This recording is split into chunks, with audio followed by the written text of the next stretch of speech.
Hemos estado estudiando juntos los profetas menores. Y los profetas menores son importantes porque ellos marcan el derrotero, el futuro, la ruta que la humanidad va a seguir desde la perspectiva de Dios. Hemos estudiado juntos Abdías, hemos estudiado juntos Sofonías y estamos en la mitad de Nahum. Todos estos profetas mantienen, si ustedes pueden darse cuenta a través de nuestro estudio, mantienen una mirada sumamente parecida. Las cosas no se van a poner mejor. Nosotros quisiéramos que sí, desearíamos que sí, desearíamos que el mundo mejorara al punto de que existiera felicidad, que no hubiera la guerra entre israelitas y palestinos, entre israelitas y Hamás, por ejemplo. Si usted ha seguido las noticias, es horrible lo que está pasando ahí. Es horrible lo que ha sucedido y no hay forma de que digamos esto se va a acabar de la noche a la mañana. Esto va a seguir, ha estado con nosotros. Y los profetas confirman esto una y otra vez. El hombre, por más que Dios ha hecho por nosotros, el hombre, por más que Dios ha hecho por nosotros, el Dios bueno, el Dios providente, el Dios que tiene misericordia y compasión de nosotros, ha estado proveyéndonos bendición tras bendición a través de las centurias. Y el hombre, en lugar de mejorar moralmente, parece que va en retroceso. Sí, hemos mejorado tecnológicamente. Sí, hemos mejorado en términos científicos. Lo que hoy hacemos técnicamente, antes era imposible pensarlo. Yo estaba mirando un día de estos un post de Facebook en donde yo no sé cuántos de ustedes, algunos de ustedes ni siquiera existían, pues, pero los Jetson, por ejemplo, las caricaturas de los Jetson hace varias décadas, nos presentaban la fantasía de que vendría un día o en el día que ellos estaban viviendo que podía hablar por teléfono mirándole el rostro a la otra persona. Y uno decía, wow, eso sí que se pasaron, eso no puede haber, ¿verdad? Eso no puede hacer. Y ahora todos ustedes se dan cuenta que eso es el pan del día, ¿verdad? Estar recibiendo a un médico, por ejemplo, recuerdo una de esas caricaturas en donde se consultaba el médico en la pantalla y uno diría, wow, ya no tengo que ir al médico. Y aun cuando todavía tenemos que ir al médico hoy en día, el hecho de que existan consultas de ese tipo nos llama la atención. Sí, hemos prosperado mucho técnicamente. Pero cuando miramos la moralidad del hombre, cuando miramos la maldad del hombre, cuando miramos lo sinvergüenza del hombre, no se nos quita.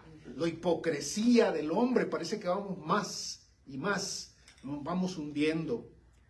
Con todo esto, hermanos, la perspectiva que nosotros podemos tener al leer de Nahum, por ejemplo, sería una perspectiva totalmente negativa para tirarse al suelo, para revolcarse de dolor y decir, qué trágico, esto no va a cambiar. Y sin embargo, Nahum, el nombre Nahum, el nombre significa lleno de consuelo. ¿Lleno de consuelo? Lleno de consuelo en medio de este mundo que es así. Nahum significa lleno de consuelo, porque aun cuando él es profeta y nos va a decir lo que Dios va a hacer, y hoy vamos a mirar la segunda parte del capítulo 1 de Nahum, Dios se va a comprometer a hacer ciertas cosas aquí, 5 cosas en especial que Dios se compromete a hacer. En medio de estas cosas, Dios nos promete que a su pueblo, a sus hijos, a aquellos que lo han buscado genuinamente y lo han encontrado en la persona de Jesús, en la persona del Dios de Israel, a esos Dios les promete liberación, salvación, les promete gozo en medio de estas cosas. Venga conmigo entonces, continúe con nosotros en el libro de Nahum, en el capítulo 1. Ya hemos visto en el domingo pasado que este capítulo 1 se podría dividir fácilmente en 3 secciones. La primera sección nos habló del carácter de Dios. Dios es de esta forma. Dios es así. Él es celoso.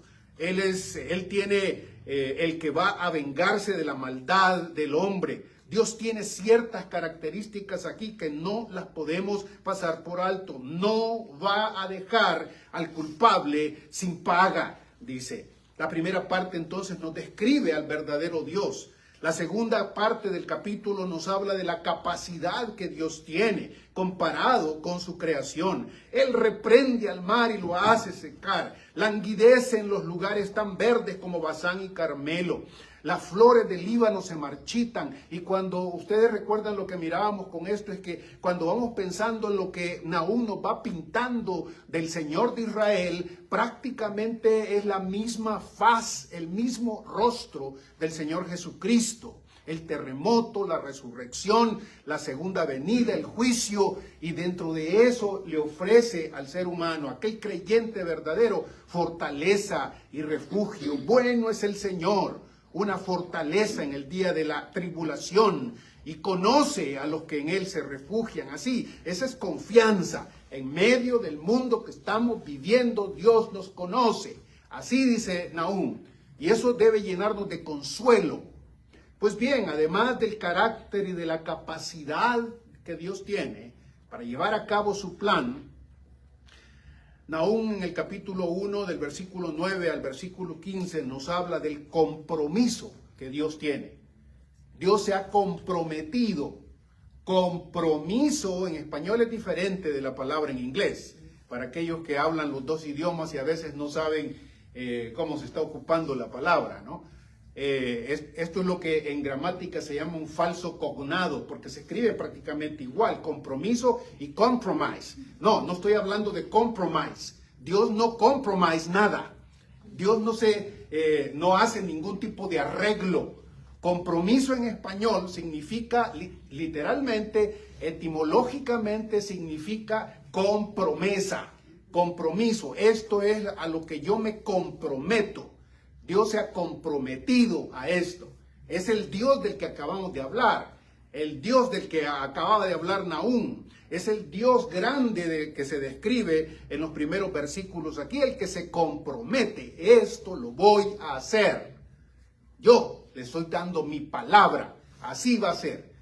Sí, es interesante, hermanos, que en la Biblia Dios muchas veces es sinónimo de palabra.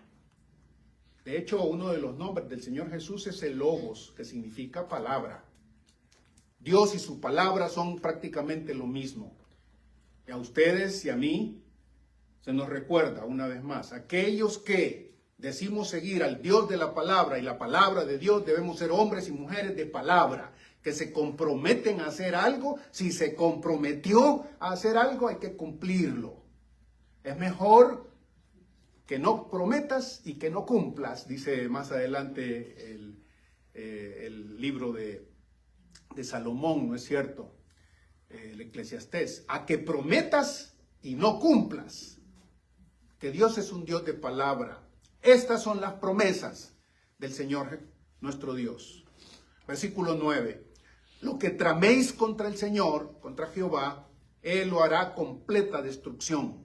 No surgirá dos veces la tribulación, la opresión o la angustia, porque ellos como espinos enmarañados y ebrios con su bebida serán consumidos como paja totalmente seca. De ti ha salido el que ha tramado el mal contra Jehová, un consejero perverso. Así dice el Señor, aunque estén con todo su vigor y por más que sean muchos, aún así serán cortados y desaparecerán. Aunque te haya afligido, no te afligiré más. Y ahora quebraré su yugo sobre ti y romperé tus coyuntas. El Señor ha dado una orden en cuanto a ti. No se perpetuará más tu nombre. De la casa de tus dioses arrancaré tus ídolos y las imágenes de fundición. Yo prepararé tu sepultura porque eres vil. He aquí sobre los montes los pies del que trae buenas nuevas, del que anuncia la paz. Celebra tus fiestas, Judá, cumple tus votos, porque nunca más volverá a pasar por ti el malvado. Ha sido exterminado por completo. Las promesas de Dios. Promesas, cosa seria. A veces nosotros, cuando nos preguntan en la iglesia, A ver, hermano, ese tipo de ejercicio que a mí muy pocas veces me gustaba hacerlo, ¿no? Porque los hermanos siempre me recuerdan promesas bonitas, promesas aquellas de fidelidad, de amor, de provisión y todas las cosas que seguramente son ciertas. Pero Dios no solamente da ese tipo de promesas. Las promesas que aquí se miran, aunque hay varias que nos tocan y nos emocionan porque son buenas promesas para su pueblo, no todas son buenas para todo el mundo. La promesa del Señor aquí es una promesa, hay 5 cosas por lo menos que usted debe recordar que Dios está comprometiéndose.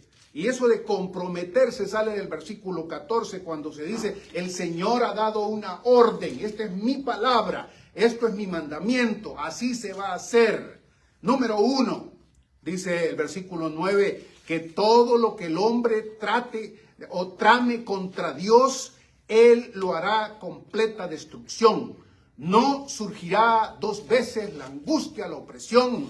Esto se refiere, la promesa de Dios aquí es a que viene el día en el que Dios hará desaparecer completamente lo irrepetible, diríamos nosotros, lo irrepetible y final de la angustia escatológica. Si usted lee en la Escritura, en el Antiguo y en el Nuevo Testamento, Jesús mismo ha prometido que viene un día en que la tribulación de tribulaciones aparecerá. Y con esta tribulación se acabará todo lo que existe malo delante del Señor. Aquí lo dice de otra forma, de otra manera el profeta Nahum. No surgirá 2 veces la angustia, la opresión, la tribulación. Voy a castigar la maldad del ser humano con tal angustia que no se podrá levantar no más. Te voy a dar un toque y con eso se acabó todo. Esto de no se levantará otra vez es simplemente decir, voy a poner punto final a la maldad del hombre, lo voy a destruir, voy a destruir esa maldad con que se ha levantado contra mí, esa maldad se ha levantado contra los demás. Él hará completa destrucción y no se levantará más. ¿Qué tipo de mundo va a ser ese en donde ya no haya este tipo de circunstancias? En donde ya no haya maldad. Piénselo por un momentito, porque la maldad no es un fenómeno que está solamente allá afuera. Si somos honestos, y usted debería serlo como hijo de Dios, la maldad no solo está allá afuera, la maldad está aquí adentro. Y Dios dice, aquí se va a acabar. Viene un tiempo en el que no se va a levantar más. Lo irrepetible y final de la angustia escatológica. Por esto es que se habla de una tribulación al final. Porque ellos, y aquí está algo más, porque ellos, como espinos enmarañados y ebrios con su bebida, serán consumidos como paja totalmente seca. ¿En dónde escucharon eso en el Nuevo Testamento? ¿En dónde escucharon eso? ¿Lo han escuchado otra vez en el Nuevo Testamento? Recuerden ustedes. ¿Es el Señor Jesucristo hablando? ¿Es Juan el Bautista hablando? Viene el momento en el que el hombre, el pecado del hombre, va a ser comparado con la paja totalmente seca, y esta manera de describirlo, espinos enmarañados, traduce esta mi versión, espinos enmarañados. ¿Qué tipo de espinos? Yo no sé si ustedes en México o en en Costa Rica o en Venezuela conocían aquellas espinas de cacho, les llamamos nosotros. Eran unos espinos que parecían así de cachos así por todos lados, y uno tiene que tener muchísimo cuidado de no pasar por ellos, porque de cualquier manera te agarran. Esos espinos de cacho son los que han inspirado el razor, al fin de cuentas. Los que han inspirado el alambre razor. Mire cómo está el alambre razor y el alambre de púa, le llamamos nosotros en nuestros países.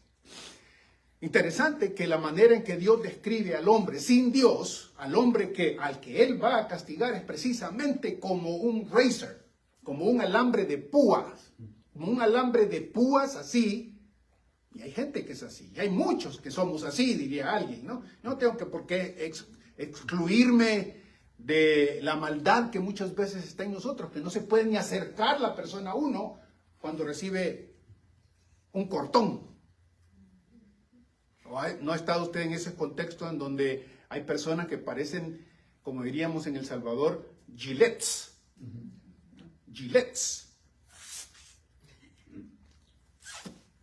Así. Yo no me meto, espérenme, porque no quiero que me pase un giletazo ahí. Así.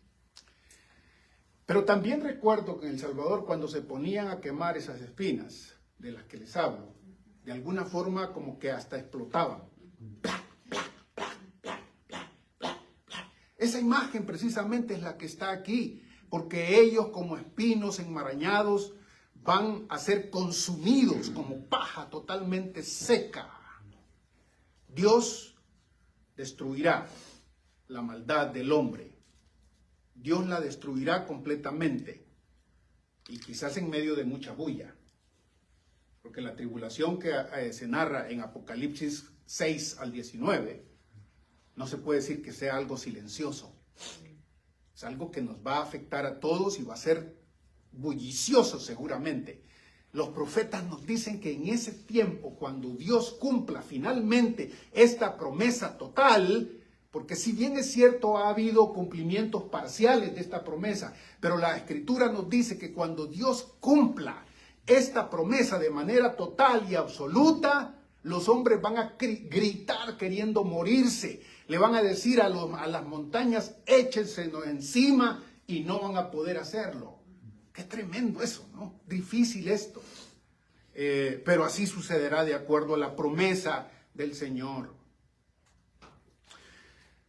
Una segunda cosa que el Señor promete en este pasaje, lo encontramos aquí, misteriosamente diría yo en el versículo 11. De ti ha salido el que ha tramado el mal contra el Señor, un consejero perverso. Esa frase, un consejero perverso, si usted mira, la mayoría de Biblias debería tener una notita que dice, debería traducirse Belial. Belial. Belial es un nombre que más adelante se va a aplicar al mismo Satanás. Al mismo Satanás. De ti ha salido, de esta Nínive, de esta ciudad secular que está vendida a la corrupción, a la maldad, al alejarse de Dios, de esta ciudad, de la Nínive histórica, que después es Babilonia histórica, que después es Roma histórica y que después es la ramera de rameras del Apocalipsis, que nosotros decíamos la podemos comparar fácilmente con cualquiera de las grandes ciudades en el occidente y en el oriente, este tipo de ciudades que vive sin que Dios parece que no les importa, este tipo de ciudad, de ahí va a salir, dice este pasaje misteriosamente, un consejero perverso, Belial.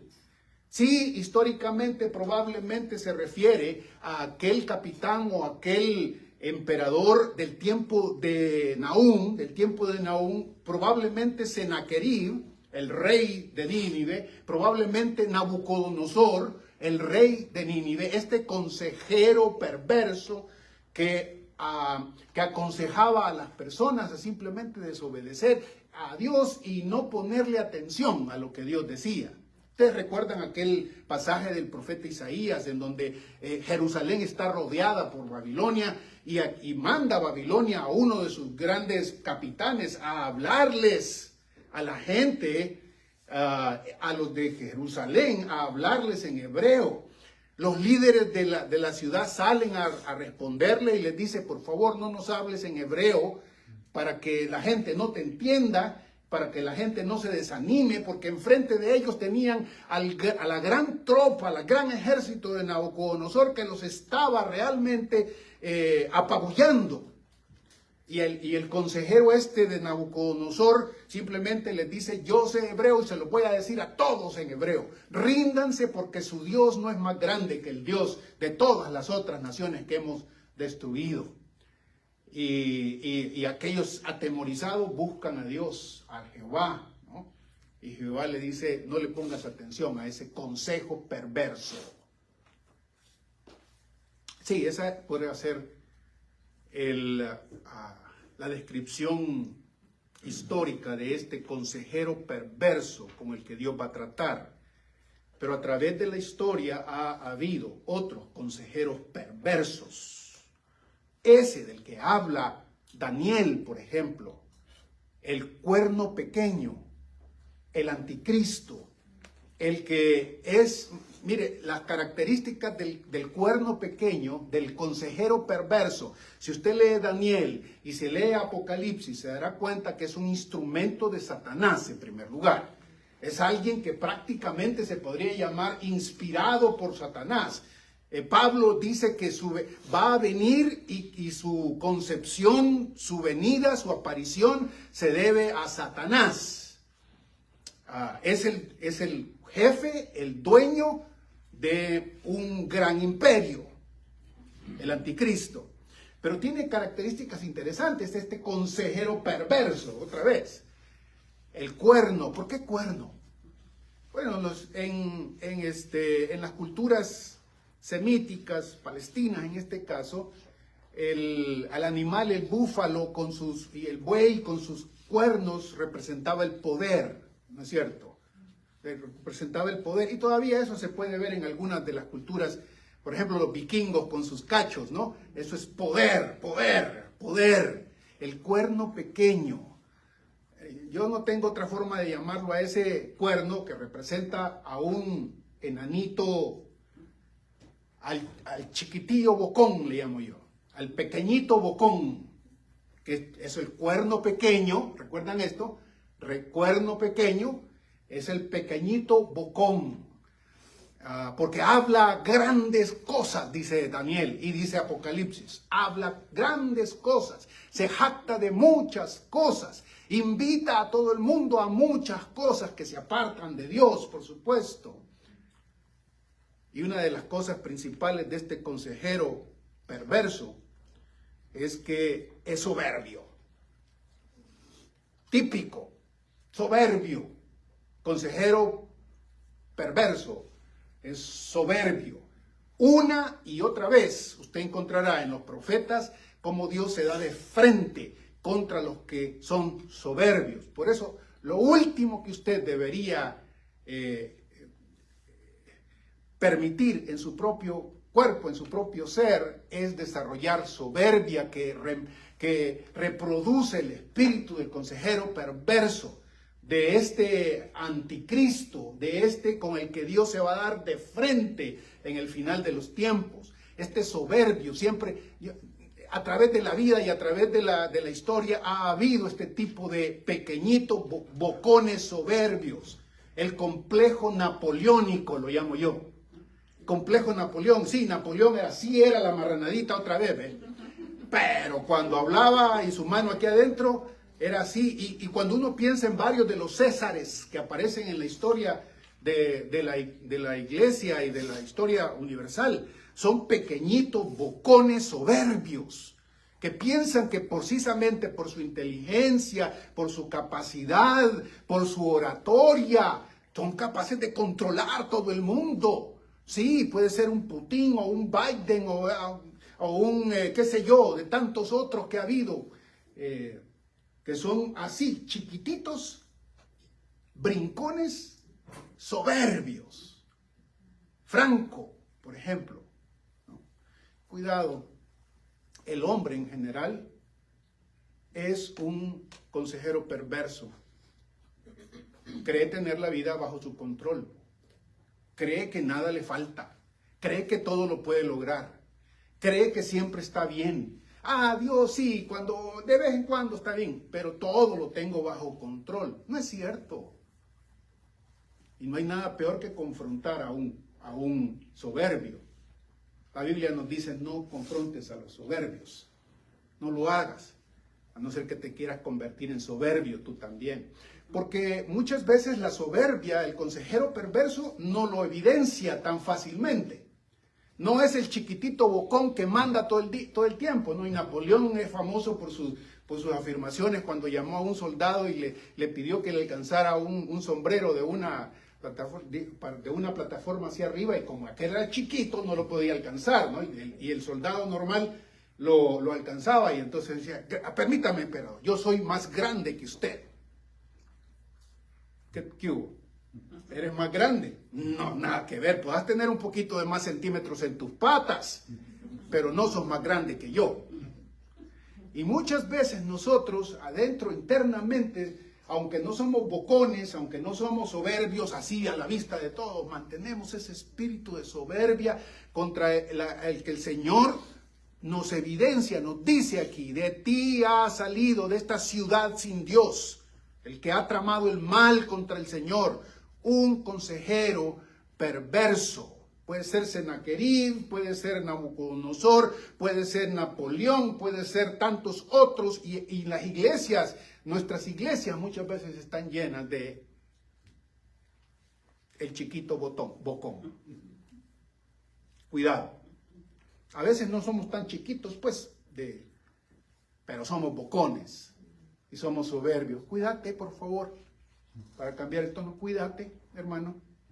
Cuídate que Dios no te considere así, un soberbio, ¿no?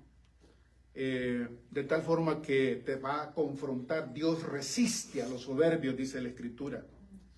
Dios los pone así, no te quiero ver, porque el hombre es el último que debería ser soberbio, ¿verdad? Dios los pone, no, hombre, fíjate, vos me necesitas para todo. Si yo quisiera, te hago pensar, te doy Alzheimer a todos los que estamos aquí de una sola vez, y empezás a hablar a locuras. Si yo quisiera, dejo de pensar en vos y tu estómago no funciona, tu corazón no funciona, tus pulmones no funcionan, y vos vas a seguir de soberbio, ¿no? Es como aquel niño, recuerdan la ilustración del niño, que el papá le dice, siéntese, y el bichito, como decimos por allá, y el bichito otra vez parado, y él, siéntese, y viene el papá y lo agarra y le dice, siéntese, y lo sienta. Y el bichito le responde y le dice, papá, estoy sentado por fuera, pero parado por dentro. Así somos. Así somos. Y eso debería preocuparnos, porque si Dios va a hacer algo con este consejero perverso que es el anticristo, que es la encarnación de Satanás, que es precisamente el que se opone a Dios por oponerse muchas veces, lo va a destruir totalmente. Así lo dice al final. Mire el versículo 15, déjenme saltar del versículo 11 al versículo 15, porque nunca más volverá a pasar por ti el malvado. La misma palabra, Belial, Satanás, ha sido exterminado por completo. Lo voy a terminar por completo. Dios se compromete a destruir al chiquito bocón, a Belial, a Satanás, al anticristo, a aquellos que se creen la mamá de Tarzán, perdónenme la expresión, quizás no me la entiendan.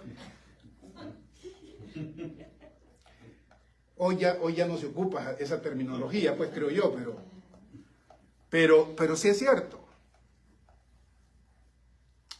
Dios se compromete a eso. Exactamente. Pero Dios se compromete a otra cosa aquí. Mire el versículo 12. Así dice el Señor: aunque estén con todo su vigor y por más que sean muchos, aún serán cortados y desaparecerán. Las cantidades pesan, las multitudes pesan. Y el Salmo 2 comienza preguntándonos, en una profecía del Cristo y de su movimiento del Cristo, ¿por qué se amontona la gente? ¿Por qué tiene el gran bullicio la gente, las multitudes? ¿Por qué? Y un versículo que el Nuevo Testamento aplica a esa muchedumbre que abusó del Señor Jesús y que lo crucificó precisamente porque le estaban echando la vaca, ¿verdad? Todo el mundo en contra de él, todo el mundo en contra de él, todo el mundo. Y cuando todo el mundo lo dice, puede que tengan razón. Así comienza. cuando todo el mundo lo dice, que así es, así son las cosas, entonces lo más fácil es empezar a decir que así son las cosas. Todos lo dicen. Esta semana vi un post ahí yo casi no miro TikTok, no me gusta, pero lo vi y salía uno de estos TikToks ahí en donde la maestra en el salón le dice a los alumnos, hagamos algo, hay varios que están tarde, ¿ok? Aquí tengo esta carpeta verde. Para todos los que están tarde, cuando entren los que están tardes, yo les voy a preguntar a ustedes y ustedes me van a decir, yo les voy a decir qué color es esto. Y ustedes me van a decir que es roja. A cada uno que le pregunte. Esta es la carpeta, color verde. Pero yo les voy a decir que es roja y ustedes me van a decir que es roja. Y así, ¿no? De repente, 2, 3, entrando ya tarde. Entonces empieza, a ver, señorita, dígame qué color es esta. Roja. A ver, señor, ¿qué color es esto? Rojo. Y ahí, ¿qué color es esta? Rojo. Y aquello mirando, ¿no? Aquí, hasta que el cabal llega al punto del que llegó tarde y le dice, señor, dígame qué color es esto. ¿Usted se puede imaginar qué color dijo? ¿No? Roja. Dijo que era roja. Sí, eso parece una broma. Pero allá afuera hay un montón de gente que está diciendo que la realidad debe ser así, y debe ser así, y debe ser así, y debe ser así. Repita la mentira hasta que todo el mundo se lo crea. Y usted sigue diciendo, no, es que así son las cosas, no, es que así son las cosas. Y el que dice la verdad, el pequeño, el único, empieza a decir, no, pero hay que decir que es así porque así. Y Dios dice, aunque sean muchos, oiga, así dice el Señor, aunque estén con todo su vigor, fuertes, bien dados, y por más que sean muchos, aún así serán cortados y desaparecerán. Entonces no me importa que las muchedumbres digan algo. No, en nuestro país decía, ¿a dónde va Vicente? ¿Dónde va toda la gente? Sí, no, yo no tengo que hacer eso. Póngase al día con la palabra de Dios. El mundo será juzgado aun cuando sean muchos, aun cuando sean fuertes, aunque se traten de imponer sobre nosotros con todo lo que tienen, Dios los va a destruir y desaparecerán, dice el versículo 12.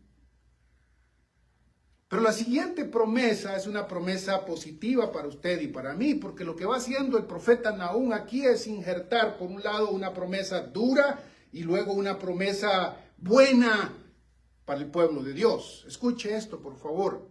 Aunque te haya afligido, no te afligiré más.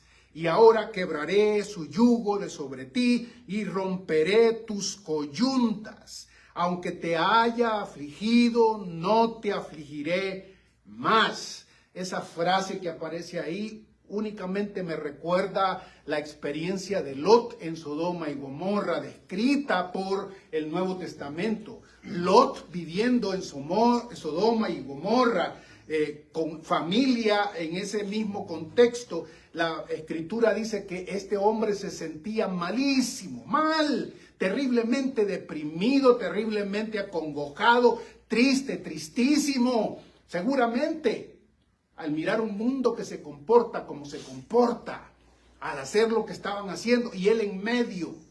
Si usted no ha tenido esa experiencia con usted mismo frente al mundo en el que vivimos, hermanos, yo no sé qué tipo de cristianismo de verdad hemos estado viviendo. Porque frecuentemente uno se toca el corazón, frecuentemente uno llega hasta las lágrimas de darse cuenta que hay montones de gente haciendo lo que no se debe hacer de acuerdo con la palabra de Dios.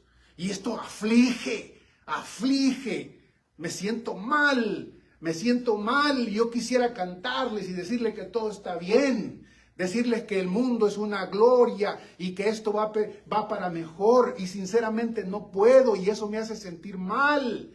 me hace sentir con depresión muchas veces.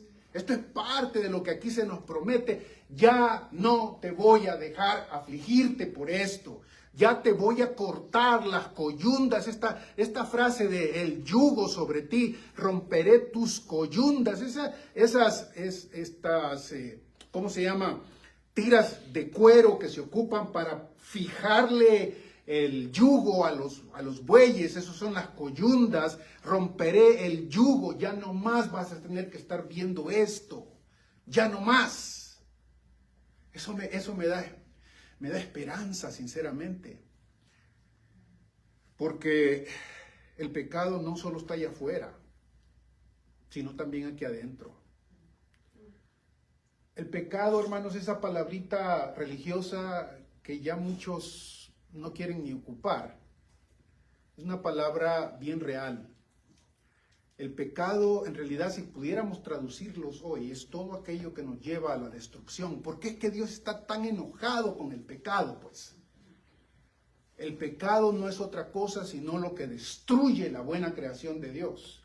Y Dios se opone a él precisamente porque el pecado destruye nuestro corazón, destruye nuestra mente, destruye nuestra familia, destruye lo que somos. Y Dios dice, esto no va a seguir así. Te voy a romper esas coyundas, voy a romper ese yugo, lo voy a deshacer para que no te acuerdes. Y entonces vas a ser libre. Ninguno de nosotros entiende la libertad en forma completa, total. La Biblia nos dice, si el Hijo os liberare, seréis verdaderamente libres. Pero si ustedes se fijan en la Escritura, hermanos, hay una dimensión de la libertad que Dios ya nos dio, Jesús ya nos dio por sus promesas, pero todavía estamos esclavizados, es decir, todavía estamos sofocados, angustiados por lo que está sucediendo afuera y por lo que sucede en mí.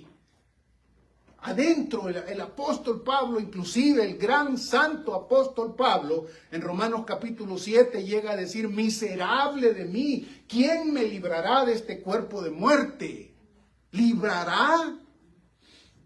Esto es la experiencia del verdadero creyente. No estar satisfecho con lo que usted hace, darse cuenta que en mí vive el mal, va a decir Pablo más adelante, en mí vive el mal y esto me causa aflicción.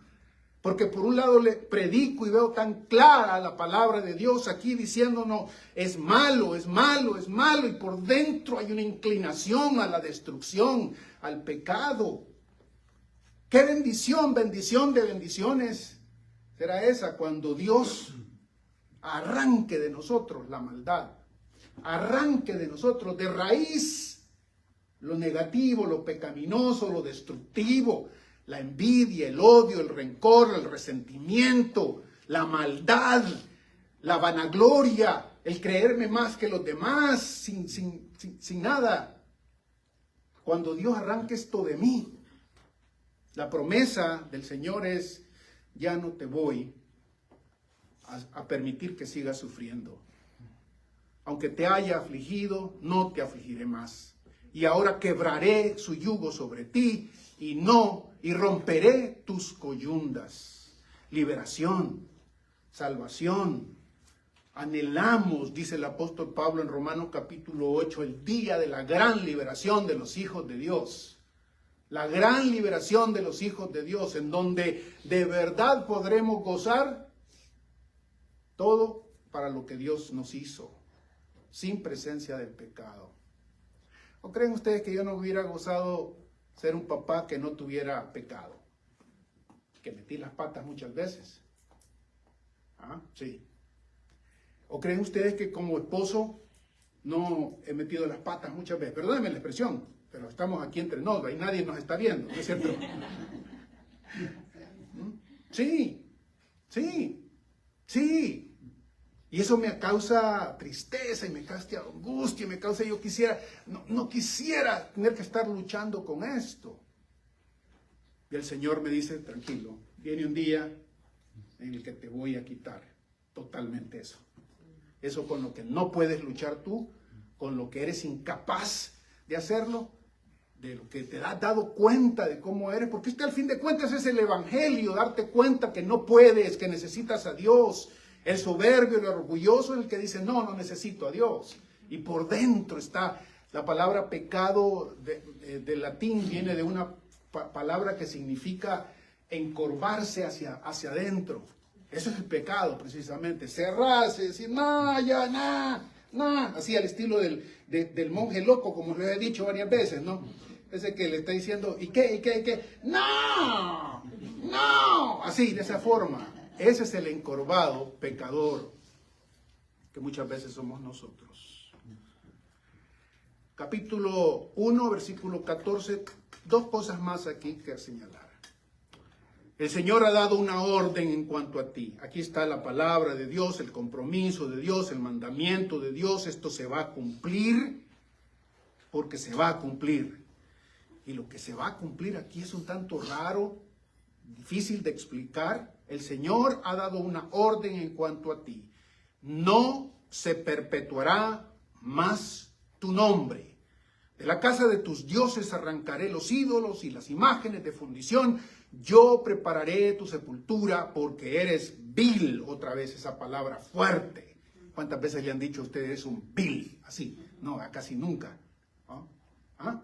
Digo en español, pues, porque no sé. Ivo, eres Ivo, vil. Así. Y Dios le dice, sí, te voy a hacer esto. Yo he dado una orden, por la que al hombre sin Dios, al hombre, este soberbio del que hemos hablado, aunque se llame pastor o como se quiera llamar, este soberbio, este hombre natural, este hombre apartado de Dios, no se perpetuará más tu nombre. Es interesante porque los hombres del Antiguo Testamento, muchos de ellos concebían la eternidad, la inmortalidad, no porque ellos iban a sobrevivir, sino porque se creía que ellos sobrevivirían en su descendencia. Y Dios les dice, aquí se acabó, te acabaste vos y se acabó tu descendencia. Pero hay algo más aquí que nuestras versiones no lo dejan ver claramente. No sé cómo dice su versión, la mía dice aquí, no se perpetuará más tu nombre. La palabra perpetuar aquí, el verbo perpetuar aquí, más bien es sembrar. Y da la impresión de que a lo que se está refiriendo el profeta es a ese acto, el acto sexual por el que se procrea. El acto sexual por el que el hombre procrea descendencia. Nunca más vas a tener el deleite de tener hijos. Nunca más vas a tener el deleite de poder ver descendencia tuya. No vas a poder sembrar, dice así el pasaje. No vas a poder sembrar. Eso es muy pictórico, no sé a usted qué les parece, pues, pero es muy pictórico para decir esto te espera de la casa de tus dioses y luego esa conexión con los dioses aquí. Usted debe recordar que uno de los problemas cotidianos del pueblo de Israel, de Jerusalén, del tiempo del Antiguo Testamento es que los israelitas tenían relaciones sexuales en los montes donde generalmente había un ídolo. Y que uno de los ídolos preferidos de los israelitas era Acera, y era esta supuesta diosa de la fertilidad. Y Dios dice, aquí se acaba. Aquí se acaba porque eres vil. Bastaría leer algunas de las descripciones que hacen los otros profetas para recordarnos que muchos de estos estaban teniendo relaciones sexuales con prostitutas sagradas o prostitutos sagrados muchas veces, y en lugar de cama ponían la capa o la túnica que le habían quitado al pobre, y Dios les dice, por esa maldad, la maldad del ser humano, que a veces nosotros queremos escondernos, y decir, no, nosotros no somos así. Basta ver lo que se está sucediendo ahora en el medio oeste, ahí, ¿verdad? La criminalidad, la brutalidad, la vileza del ser humano. Y al final, la siguiente promesa positiva de Nahum aquí es versículo 15. He aquí sobre los montes, los pies del que trae buenas nuevas, del que anuncia la paz. Celebras tus fiestas, Judá, pueblo del Señor, cumple tus votos, porque nunca más volverá a pasar por ti. El malvado ha sido exterminado por completo. He aquí sobre los montes, esto es Romanos capítulo 10, el apóstol Pablo ocupa ese pasaje para decirnos que podemos y debemos proclamar las buenas nuevas del Señor Jesús, la salvación de Jesús, que no es simplemente que Dios nos va a dar el cielo en esa forma casi esotérica, mística, espiritualoide de ahí arriba, no. Las buenas nuevas que Nahum le dice a Israel, miren, ya vienen y vienen un montón diciéndonos esto se hizo, ya se hizo, ya viene el juicio y se está dando ya aquí sobre los montes los pies de los que traen buenas nuevas. Esto era una costumbre del tiempo de Israel, cuando estaban en una batalla gigantesca allá. Yo no sé cuántas veces, si usted ha leído Crónicas, Samuel, Reyes, cuántas veces sucede que en el algarabía de la guerra allá, Israel peleando con sus enemigos y de repente uno de los que está allá sale corriendo para Jerusalén a decirles, vencimos, Israel venció. Y algunas veces ese mismo hombre viene corriendo para decirnos, fracasamos. Esa fue la vez cuando vencieron a las fuerzas de David, ¿verdad? Contra su propio hijo. He aquí sobre los montes, los pies del que trae buenas nuevas, del que anuncia la paz, del que anuncia la victoria de Dios. Buenas nuevas, ese es el mensaje del Evangelio. Deberíamos, si no aceptas a Jesucristo, estas no son buenas nuevas para nadie. Estas no son buenas nuevas. Decirle al mundo va a ser destruido por su maldad. Dios lo va a destruir. ¿Qué buenas nuevas van a ser estas?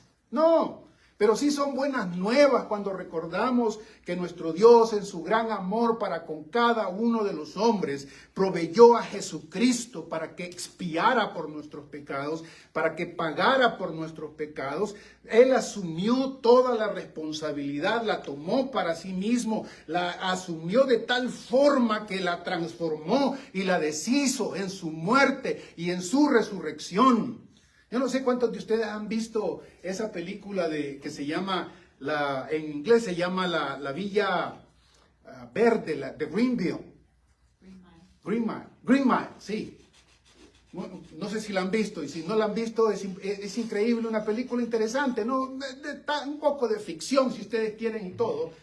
Pero en esencia, en esa película está la historia de un hombre, grandote él, negro él, fortachón él, que no va a verlo, cualquiera le infunde terror, ¿no?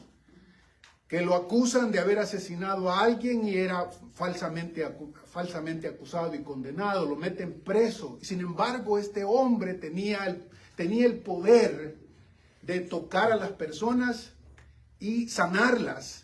Y la forma en que lo hacía muchas veces era a través de aspirarle el mal de la persona, apropiar el mal en él, al punto de que él entraba en crisis, entraba en fiebre y entraba en sudor y estaba porque dentro de él, ahí la película, perdónenme porque así me ponen atención, ¿verdad? Cuando les estoy contando una película en la película resulta que lo van a matar a este hombre y finalmente lo matan, ¿verdad? Terminan matándolo, qué tristeza.